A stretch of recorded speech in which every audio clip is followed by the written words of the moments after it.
Okay, hello, Mary Beth. We are recording, so if you have a report to give, please do. All right. So it's Monday, October 10th, early, before 7 o'clock. Asked to get ready for a rally and to go and meet for a sunrise prayer. So we all gathered and we had a beautiful ceremony praying for the events of today. And we did not go out in the caravan because we had lined up several interviews. But the caravan just returned a couple of minutes ago. And apparently what happened was last night the injunction was lifted. And now DAPL, Dakota Access, has the right to dig wherever, which is so upsetting, which means that they can come under the Cannonball River and right out to the Missouri. So there was a large caravan that went out today, and they actually went onto DAPL land and they put up a teepee and they tied it with all the prayer ties, and people sat very quietly in the teepee and prayed, and they were surrounded by troopers.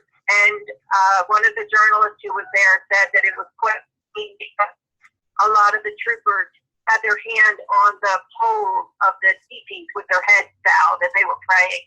Whoa. And they said that the arrest, there was about 15, we believe, and that they were very peaceful, very calm. And one of the grandmothers, Grandmother Teresa from the Rose camp where we're staying, was arrested. So actually, Sharon and Jackie and I are in our car heading to Mandan to the Morton County Jail, and we are going to try to get Grandmother Teresa released because she has physical problems and, in fact, was in the emergency room just 2 nights ago. So we'll get her. But most things can proceed now, which is the most horrible thing that we can think of at this point. Yes. And I guess we're going to gather and try to figure out some kind of strategy. So I just wanted to get it out to people that this is, this is an emergency. And in fact, today on cell phones, the North Dakota government put out an emergency alert, like they do for an Amber Alert.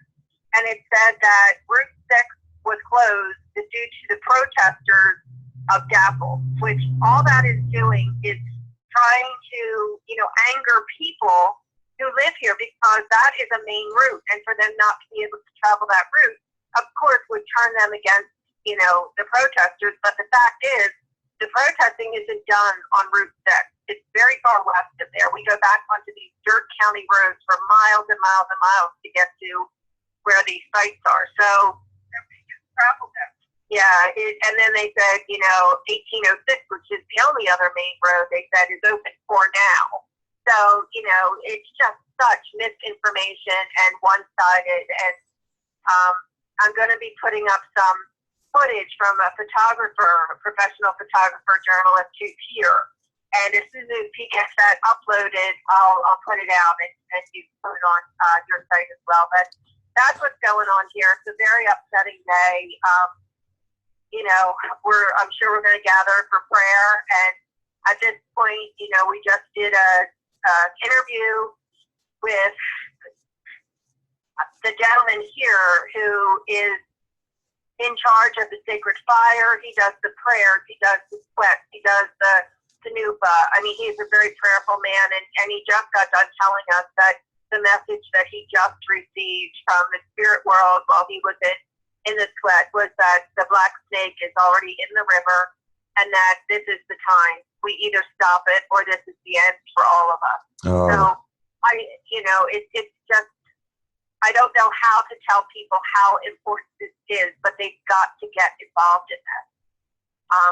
So that's all that I have to report for today, except that I love you all, and I'm really begging for prayers for this DAPL to somehow, end this digging, because this, if this goes, the next company goes in. We found out that this is done in segments, and when DAPL gets to the Cannonball, they're done. and the Dakota Access, and then another company picks up and goes from there. And apparently what they're doing is they're having multiple companies come in and do segments of the digging and laying of the pipe. And that way, you know, if there's ever any kind of legal action, they have to go after multiple, you know, large corporations, not just one. And so it's very devious. And I just wish that people could understand that, you know, Minnewachuny, you know, water is life. And without this, there's nothing. So please get involved. Do whatever you can. So that's it from here.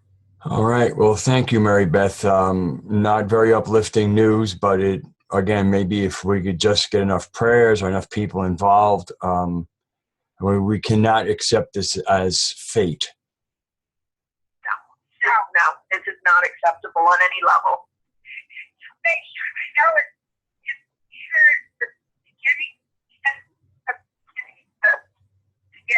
the beginning of a new day, or it's the beginning of the end of humanity.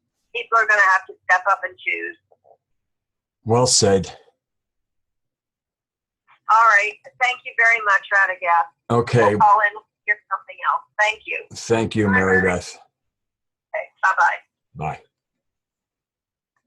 So that was Mary Beth calling in from Standing Rock with sad news, temporarily at least, that the injunction against working on the pipeline going underneath the river has been lifted. Apparently, one of the first things they want to do is get that pipeline under the river. This is, so as she said, please, if there's anything that anybody can do to call their representatives, but maybe even just to let family members know there. I mean, even in quote unquote the alternative audience, I don't call them a community anymore because they're just, you know, it's not a community. But for all the people who do follow the alternative news and the other things that interest them, unfortunately, a lot of times it seems to be ETs and things like that, when we have a real human problem, and the problem are humans doing inhuman things, like putting pipelines under freshwater rivers, and pipelines have a terrible track record of leaking minimally. Anyway, so that's the report. I'm going to get this up. And if there's anything, if anybody can think of anything to do, but most importantly, raise consciousness, say prayers, light incense. If you know how to do a ceremony, we need to stop this. This is not acceptable. Anyway, thank you. I am Radagast, and that is the report from Standing Rock right now. God bless you all. God bless us all.